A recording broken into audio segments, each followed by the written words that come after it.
What's up, you guys? This is Robert at Shy Bears Plus. You found me here on YouTube. Subscribe, hit the like, leave a comment, share the video, do all those things. And don't forget to go to Twitter and Instagram and go ahead and give me a follow at Shy Bears Plus.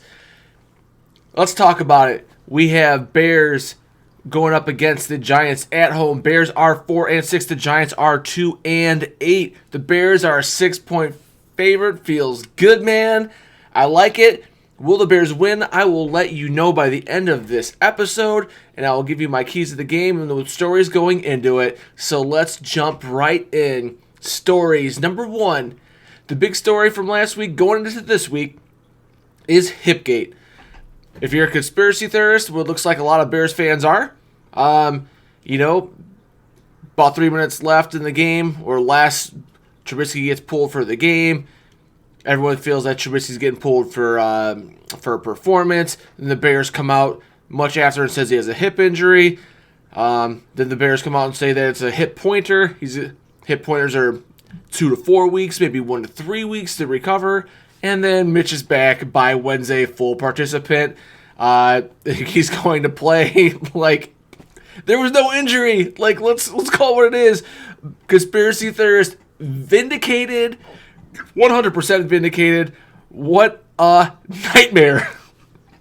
Oh my god. But yeah. So it just seems like it was maybe a big cover story for a Nagy-Pace feud. Nagy doesn't want Trubisky to play maybe. Pace is like, you make him play. He's going to be out there. I drafted him. We're making up a story. I don't know. Maybe it is what it is. I don't know. I don't know what to believe. I feel like this team just constantly lies to me, to be honest with you. Like the Roquan situation. Who knows what happened? I don't know. But for some reason, when you think back, it sure starts to feel like it was the beginning of the end of this season. Like whatever that weirdness was, like the personal reasons thing, like it seems like that was the beginning of the end. Think about it. Go back. Like that's when we started to really bring the suck. We've been sucking hard, this team. Man, I wish the Bears were good. So much more fun when they're good. Anyway, Giants will be without Engram and Ellison, a couple of tight ends. They really like to sneak out Ellison. He runs some slants, but in the play action game, they like to sneak him out to the flat. Kind of a weapon for Jones. Engram, big, tall, fast tight end weapon. Probably could play wide receiver. It'll be good to not to have them. I'm worried about Golden Tate. Like, that dude just kills us no matter what. And he's had a little juice the last couple of weeks, man. I think Shepard's going to play. So they got a couple of weapons out there. So, yeah, I guess we'll get into some of that. But, going back and look at the Giants, I see some Nagy and Schumer, which isn't a good thing, right? A couple of teams, they have experienced quarterbacks. Then they throw it 40 or 50 times a game. It's cool, man. Both of their O-lines have their struggles. They both might have their best player on their team at running back with Barkley and Montgomery. I know there's a lot of Allen Robinson guys out there, but, Montgomery might be really good. Like, we'll never know. We'll probably never know. But, yeah, Allen Robinson's pretty good, so maybe 1-1A. But, yeah, Barkley is a star. Absolute star. Absolutely love that dude. Super love him. So you got the teams that refuse to run the ball with good running backs, put too much pressure on their own line, put too much pressure on their quarterback. And you know what? Nagy and Schumer, they might be trying to holler at that XFL in 2021. What's up, XFL? What's up, Vince? Can I get that job? Anyway, I guess that's where we're at with that. Time for keys to the game. Let's make a little switcheroo on the paper here. So yeah, my key number one, pressure Daniel Jones. There's opportunities to get the ball from Daniel Jones. He will fumble it. He will take a sack. He will throw 3 picks. He will do that if you put the pressure on him. If you don't, the more pressure you can get with the least amount of people that you bring, the better. It's going to be a great situation. And the Bears could easily dominate this team. I really feel like, especially on defense, there's lots of one-on-one battles to be won because they're going to have to put extra attention to Mac. And, like, when you watch that Cowboys game, like, dude, there were some revolving doors in that offensive line. There's some holes there. And we have guys that can win one-on-one matchups. So especially at tackle, even Floyd, anybody can get home. Or if they don't leave Mac, like, dude, we could get it at them, and I feel pretty good about we have the ability. Will it happen? I don't know, man. We'll see. We'll see what happens with this game. Number 2, be flexible.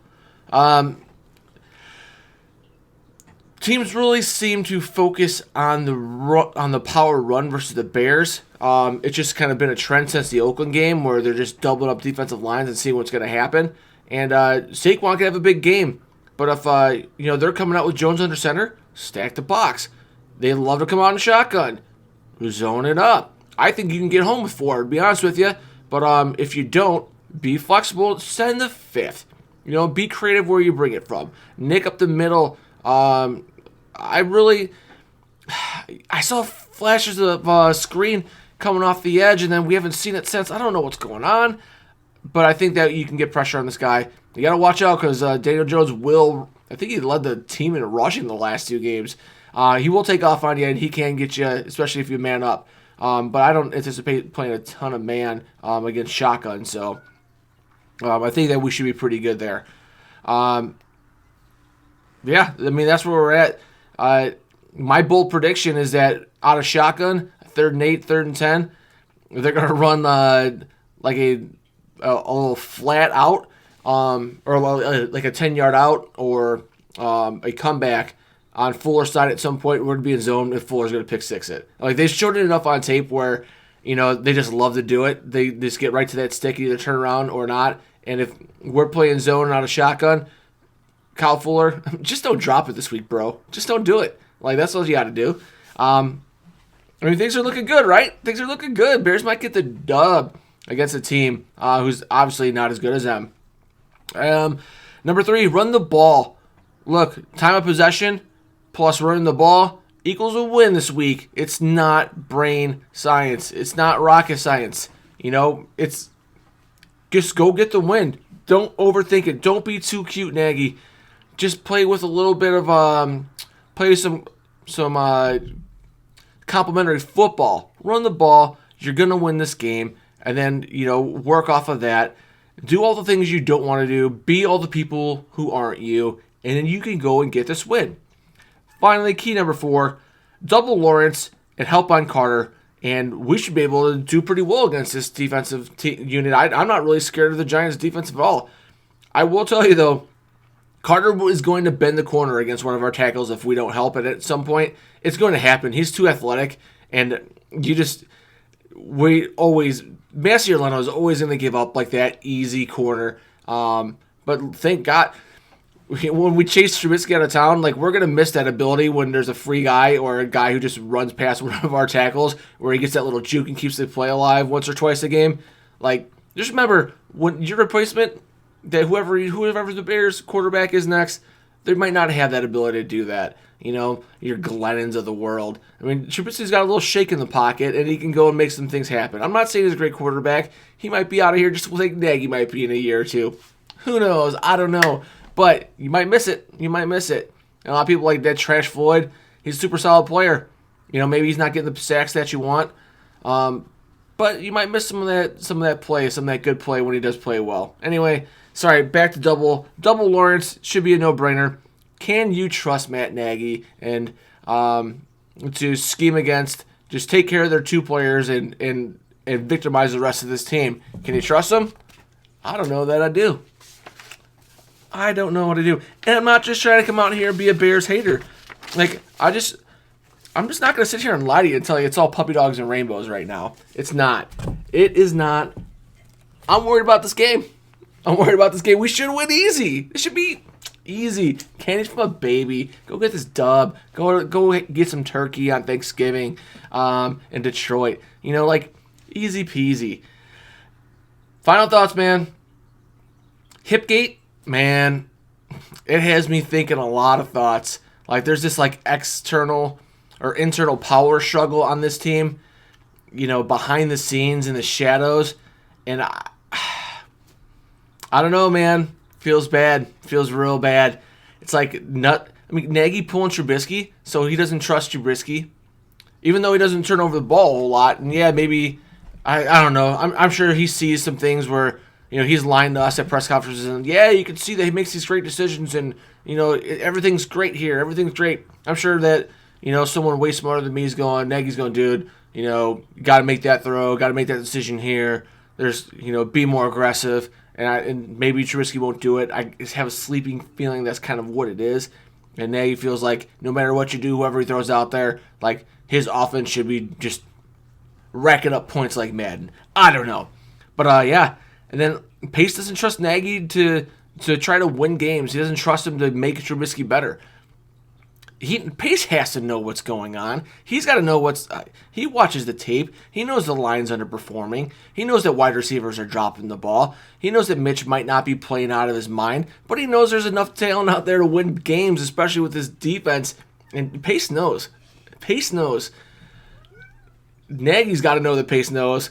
I don't know what's going on, but it's fascinating. It's fascinating, and then like how all this isn't bubbling out, like. The Bears are actually really, really good at not letting the behind-the-scenes stuff come out. Like, look at Roquan, the trade-up where no one knew that Pace was going to do it for Trubisky. They're always super sneaky, very sneaky at the front office position. Yeah, so yeah, all these things. I feel like there's a lot of trust between the three, and Nagy, Trubisky, Pace. Plus, the team's sloppy. They play sloppy, man. Like. They don't block. O-line can't block. Just miss assignments on the line. Everyone's standing around looking around for somebody else to make a play. There's no hustle. I know, I hate to be Johnny Hustle guy. Okay, Boomer, right? But you can see it. Like, so many times you just see someone makes a catch, and then all the other wide receivers are looking around mad and get thrown to them. Like, oh, I was so wide open. And they start pouting. All the guys, Allen Robinson's barreling 3 people over for a first down when they should be going out and getting a block. That's another big thing from last year and this year, where you'd be like, oh, Trey Burton, you always see him out there making a big play. Last year, Cody Whitehair flattened a dude for Trubisky to get into the end zone against the Patriots. Like that extra effort, the running down the field, getting a block. Hate to say it, but like Bellamy and White used to block really well. Like I could see why they were out there now, because we're not doing that right now. We're not getting those extra blocks out in the secondary. And yeah, it's probably pretty unpopular opinion. Oh, super hot take, guys. But yeah, the wide receivers aren't playing very well. And I wonder if they thought Patterson was going to be able to be like that guy who kind of takes over and block and do all the dirty work as a wide receiver. I don't know. But Nagy can't use him right. Can't use Cohen right. Can't do anything right. Oh yeah, let's not leave out except for the last 2 weeks, Cohen couldn't catch a ball either. That hasn't helped. It's been a whole combination of a bunch of things. I meant this to be a short show. I just went on a huge tangent, but it's all a powder keg waiting to explode. Is it not? Can you feel it? I feel this tension in this team. What's going to be very, very crazy if we lose this game? It's going to explode. Oh, man. I hope not. I hope we get everything fixed, but we'll see. So, yeah, this might end up being a kicking battle between 2 kickers who can't kick a field goal. Like, it's going to be so bad, baby. Oh, but it's all on Nagy to me. Find a way to win.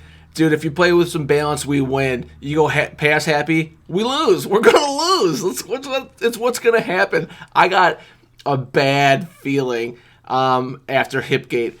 This team's got to know there's some weirdness going on. And I think that there's going to be a lot of looking around, not a lot of hustle. We might be losing this team. I'm sorry. It might be happening. And there might be some big changes. The only thing that Nagy and the staff has going is the length of contracts and pace. I don't know. There's something about the Hipgate, man, that just rubs me like, I don't know. Maybe we come out and get the win. Maybe we just beat the dust off of these dudes. These Giants are going to look like gnomes or whatever. I don't know if it's going to happen. We'll see. I think the Bears should win. I think the talent of this team, if you played some disciplined football and if you were to play some complimentary football, I think we win by 10. 14 points. That's what I think. Easy peasy, right? Bears lose. Prediction. 21-14 at home. Should win, but they won't. I'm not happy about it. I'm trying to keep a smile on my face for the camera, for you people, so you can see my smiling face, right? But Something's fishy in Denmark, man. And the smell of fish, it stinks.